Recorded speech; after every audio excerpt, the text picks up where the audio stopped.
Bueno, muy buenas noches. Pues el tema que nos corresponde exponer a nosotros es la gestión de emergencias en víctimas de violencia intrafamiliar. Nuestro grupo está conformado por Mateo Gómez, por Stephanie Charry, por Juliet Gauta, por Jamer Díaz y pues mi nombre, Brandon Tapiero. ¿Listo? Entonces, para empezar, vamos a hablar de la violencia. La violencia se podría decir que es un fenómeno especial creado por el hombre y se podría decir que no existe un fenómeno similar en la naturaleza, pues ya que, digamos, la violencia es cuando nos entendemos y logramos entendernos racionalmente. O sea, tenemos la posibilidad de elegir entre varias opciones, de manera responsable, obviamente, ser violento o no ser violento.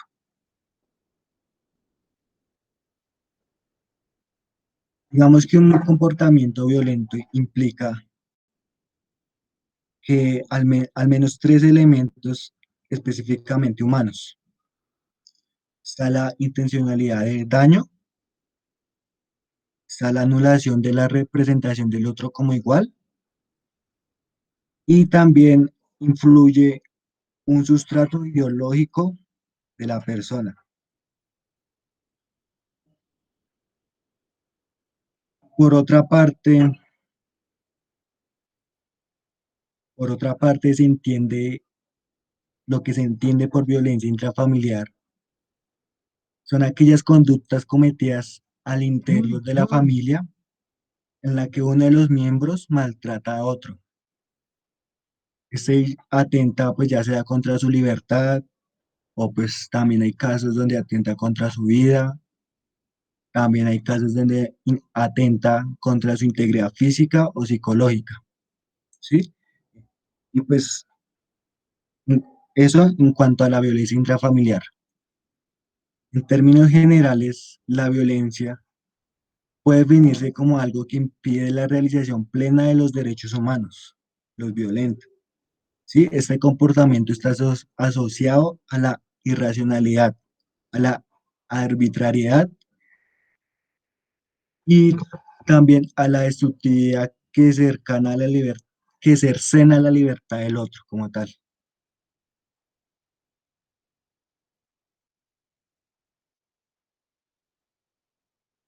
Bueno,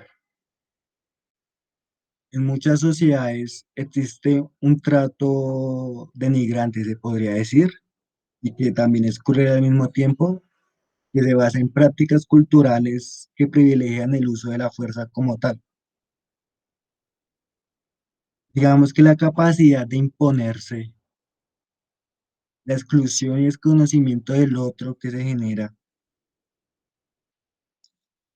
pues valga la redundancia, generan formas de relación donde se presentan consciente o inconscientemente el deseo de imponer o de subordinar al otro, ¿sí? Exigiendo que el otro se vea sumiso o vencido como tal ya, con lo cual pues se estanca la realización pues de aquella persona mediante pues la amenaza del, de la violencia, del chantaje y del constreñimiento. Bien, entonces, socialmente hablando, se ha conferido al hombre un poder emanado del título de jefe de hogar, ¿sí? Pues ya que es aquel que impone el respeto y que simboliza como la autoridad en el hogar. Y pues esto lo que influye es que le brinda un poder como tal al hombre que es incuestionable, mientras que a las mujeres se les impone la sumisión, la debilidad, la dependencia y su virtud se centra en su rol de madre como tal. Y pues esto lo podemos ver desde las sociedades antiguas, desde nuestros ancestros, ¿sí? Desde nuestros abuelos lo podemos notar todavía. De hecho, desde nuestros padres, que muchas veces han venido con este comportamiento en donde el hombre es el que tiene que mandar en la casa y la mujer es la que se encarga de mantener bien la casa, pero las reglas las impone el hombre.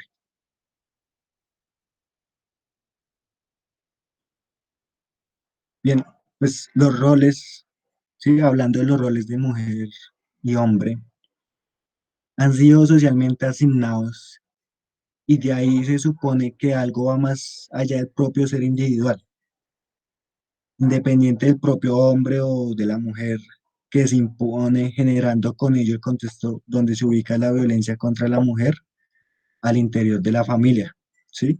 Y pues hay que tener en cuenta que a pesar de que la mujer se vea más perjudicada por este tipo de violencias, se precisa aclarar que la violencia afecta a todos y a todas, ya que hay casos en los que también pues violentan a hombres de cierta manera, a los niños también los violentan, a los adultos más, ¿sí? O sea, esto nos habla de cómo los roles han sido socialmente asignados y de ahí se supone que algo más allá del propio ser individual como tal. Otra cosa que se debe tener en cuenta es la condición de agresor.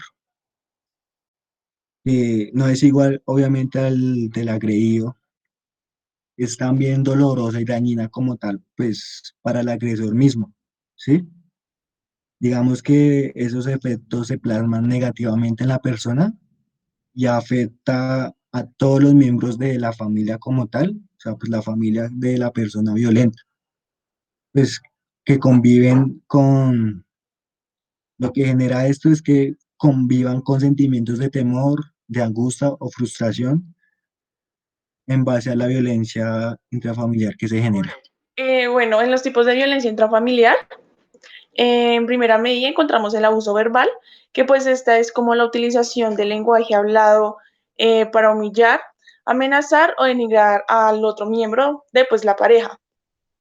También encontramos el abuso emocional o psicológico, que es como la descalificación del otro, el autoritarismo, la imposición de ideas o deseos, y este pues puede venir acompañado también de violencia física, como en una forma de control a través del miedo.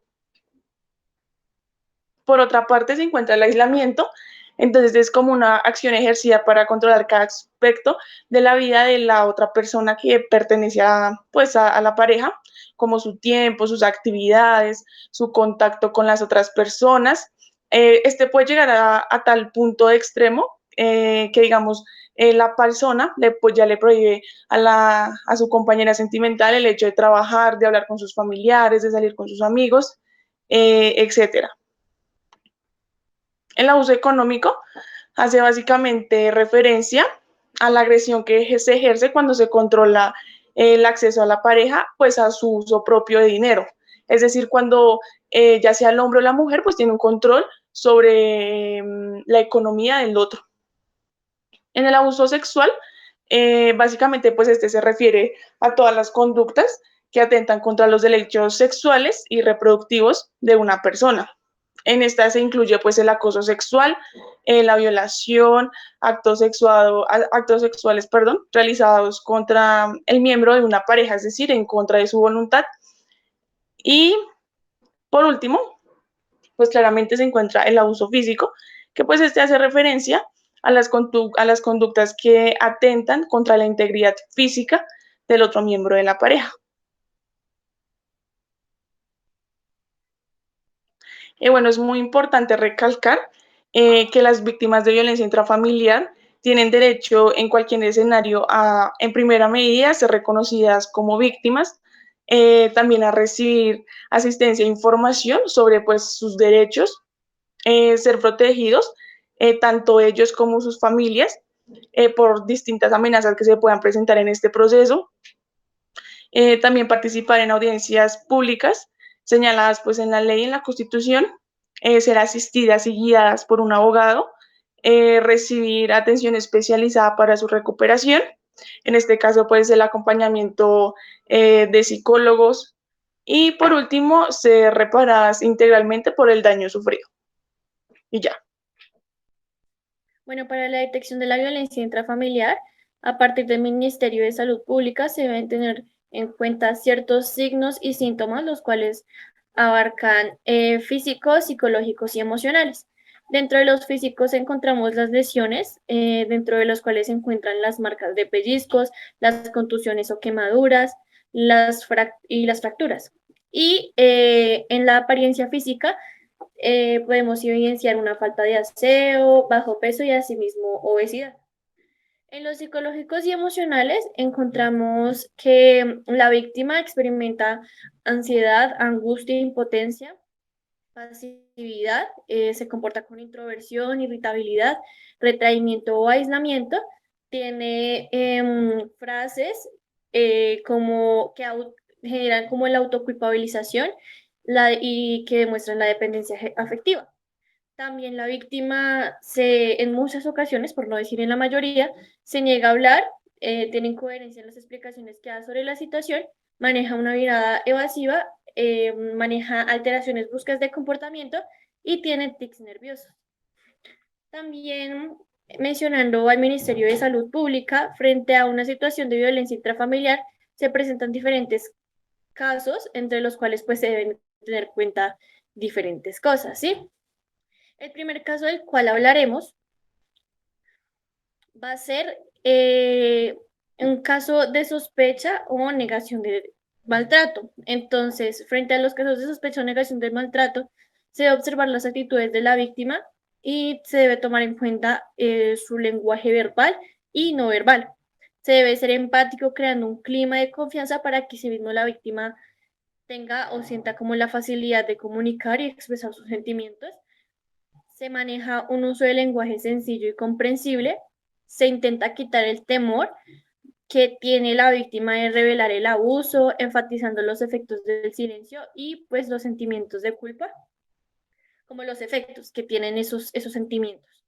Se debe hacerle saber a la víctima siempre que no está sola y que hay personas que quieren ayudarla. Se debe explicar a la víctima de forma clara que nunca hay una justificación para la violencia y se debe pues comunicar con alguien de su confianza.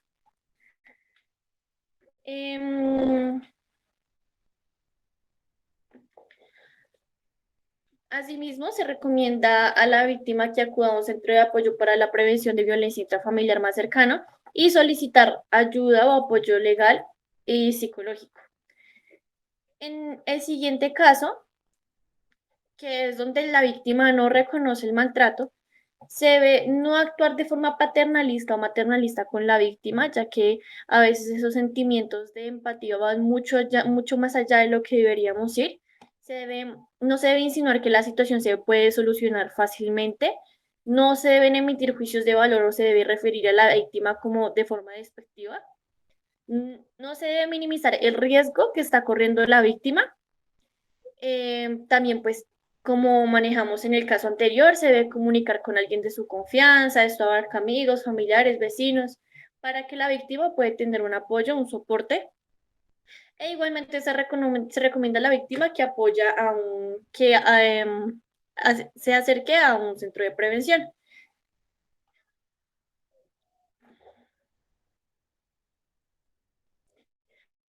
Como protocolo para el manejo de casos de la violencia intrafamiliar, también mencionando y a juicio del Ministerio de Salud Pública, escuchamos que se debe actuar de forma empática, evitando emitir juicios de valor y manteniendo una actitud neutral. O sea, esto abarca lo que yo mencionaba anteriormente, que no se deben tener actitudes maternalistas ni paternalistas. En todo momento se debe ofrecer a la víctima ayuda, pero esto tiene que ser pues de forma muy leve, ya que no se debe presionar porque se puede llegar a revictimizar a la persona. Igualmente se deben tratar las lesiones físicas, categorizándolas según sus necesidades específicas. Se debe tratar de no ofrecer información sin un consentimiento adecuado. A lo que voy es que si la víctima no quiere recibir esta información, nosotros no debemos de pues dársela. Se debe confiar en el testimonio de la persona.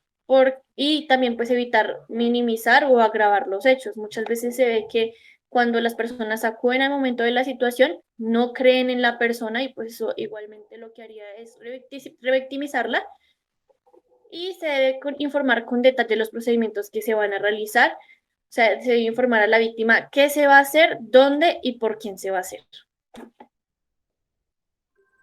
Bueno, ¿por qué se debe denunciar un hecho de violencia familiar, intrafamiliar? Principalmente porque es un delito. Segundo, es un hecho sin una justificación. También se debe denunciar para que se evite la repetición de estos hechos. También para evitar maltrato, ya sea físico, psicológico, etcétera. Y pues principalmente denunciando esto podemos evitar homicidios, en cierta manera. ¿Quiénes son las personas más afectadas y cuáles son sus consecuencias? Las personas más afectadas son las personas en condición de vulnerabilidad, ya sean eh, adultos adultos mayores, personas en condición de discapacidad, menores de edad y habitualmente también mujeres. Como un dato relevante es que los hombres son los principales causantes de estas afectaciones, ¿sí? Y como consecuencia podemos observar daños en la integridad física, emocional, psicológica, de todo el núcleo familiar. Y también una de sus consecuencias es la separación de estos vínculos de familia, la utilización de drogas o sustancias psicoactivas, o también un homicidio o suicidio. ¿Qué hacer en caso en que una familia exista una persona con comportamientos agresivos? Pues primeramente se debe prevenir mediante un diálogo en primera medida con el agresor, también en conjunto en la familia y así como segunda instancia pasar a redes como de segunda familia, sociales y comunitarias. También se puede acudir a los vecinos y utilizando comités de convivencia. Asimismo, como último paso, se le puede orientar al agresor para que reciba una ayuda profesional. Muy bien, por último, yo hablaré sobre el programa de atención y prevención de las relaciones de violencia en el ámbito familiar. Este programa tiene como función la atención integral y preventiva hacia aquellas personas o familias que hayan sufrido o que estén sufriendo de algún tipo de violencia o conflicto dentro del núcleo familiar.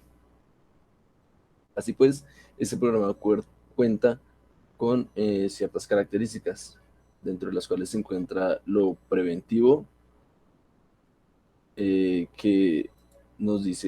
cual nos dice que este no es un programa de atención inmediata, o sea, que no atiende en caso de una emergencia como una intervención en crisis en cuanto a un momento de violencia intrafamiliar, sino que esto es más enfocado hacia dotar a las familias de diferentes métodos para lidiar con una violencia a futuro. O sea, si una familia ya sufrió de violencia, pues que sepa cómo puede lidiar con ella si se vuelve a presentar en el futuro, o que si esa familia todavía no ha presentado violencia familiar, que sepa cómo lidiar con ella en dado caso que se llegue a presentar. Lo segundo es lo especializado, ya que este programa atiende a familias en su contexto específico y en su entorno sociocultural. Lo tercero es lo complementario, ya que este programa no solo se vale de sí mismo, sino que usa otros programas que ya están previamente establecidos, así como también se apoya de comisarías de familia, de Defensoría del Pueblo y otros entes reguladores que ayuden con el tema de violencia intrafamiliar.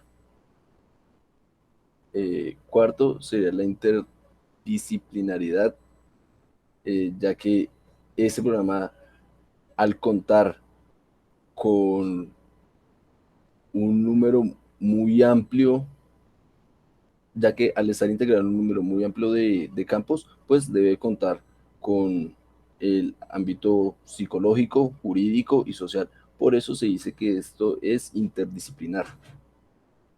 Lo quinto sería que este programa es integral, ya que atiende a las necesidades que tienen en específico cada uno de los miembros de la familia, así como atiende a la familia en general.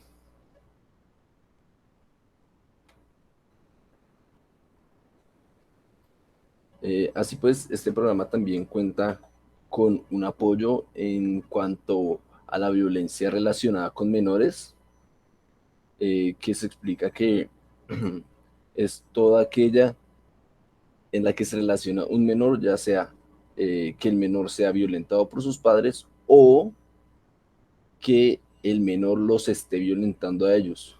Es decir, el maltrato infantil, que es el más común de los maltratos, es cuando los padres agreden ya sea física o psicológicamente a un menor, por lo que se estaría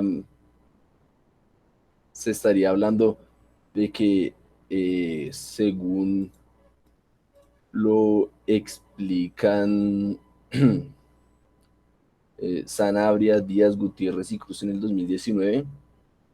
Eso se da principalmente porque o los menores no están obedeciendo las normas establecidas por los cuidadores o los padres, o por problemas de hiperactividad, o según esos mismos estudios realizados por ellos, el factor más común que se halla en cuanto al maltrato hacia el menor es por la ingesta de bebidas alcohólicas por parte de uno o ambos cuidadores.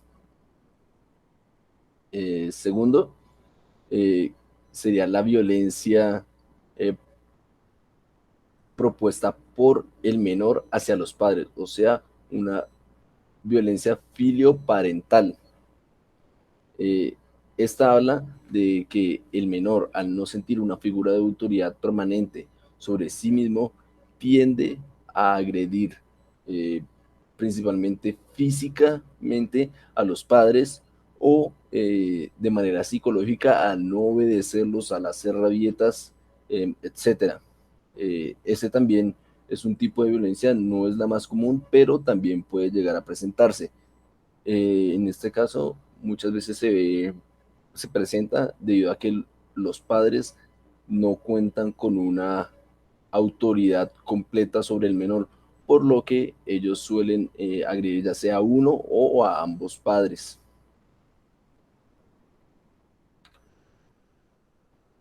Y por último, sería la violencia relacionada con la pareja. Esto es Este es un tipo de violencia que se presenta principalmente, bueno, que se presenta ya sea en parejas que vivan o no vivan juntos. También se puede presentar en excónyuges que todavía siguen teniendo algún tipo de relación o no tienen relación con su expareja. Dentro de esto se encuentra la violencia complementaria, que es cuando dentro de la relación o la relación que ya no está, una de las dos partes eh, no se considera del mismo estatus que su pareja, o sea, que considera a su pareja de un estatus inferior. Eso lo que genera es que la persona que se considera en un estatus superior al de su pareja suela agredirla, ya sea física o psicológicamente. Principalmente esto se podría presentar, bueno, lo que argumentan Ferro, Garrigos, González, Pendejo y Nieto en el 2016, es que esto suele presentarse bueno, principalmente se presenta porque dentro de la relación, uno de ellos, bueno, la persona que tiene el estatus más alto, es principalmente por su nivel económico, su nivel de ingresos, por lo que de cierta forma se siente con poder sobre su pareja. La otra sería la violencia simétrica, que es cuando ambas personas se sienten con el mismo estatus, Esto suele presentarse en parejas que tienen un mismo nivel de ingresos económicos, así como también estas parejas suelen agredirse física y psicológicamente mutuamente. O sea, que no hay un dominante en la relación, sino que ambos están constantemente luchando para ver quién domina en la relación. Y por último, sería la violencia de género, que es la violencia que se presenta con mayor frecuencia. Esta por lo general suele impartirse del hombre hacia la mujer por su condición de feminidad. En este tipo de violencia no, no, en este tipo de violencia suele recurrirse a la violencia física y psicológica en un mayor grado, por lo que aquel hombre que tiene el poder se siente en la capacidad de agredirla física y psicológicamente sin ninguna consideración. Y listo, eso sería todo. Muchas gracias por su atención.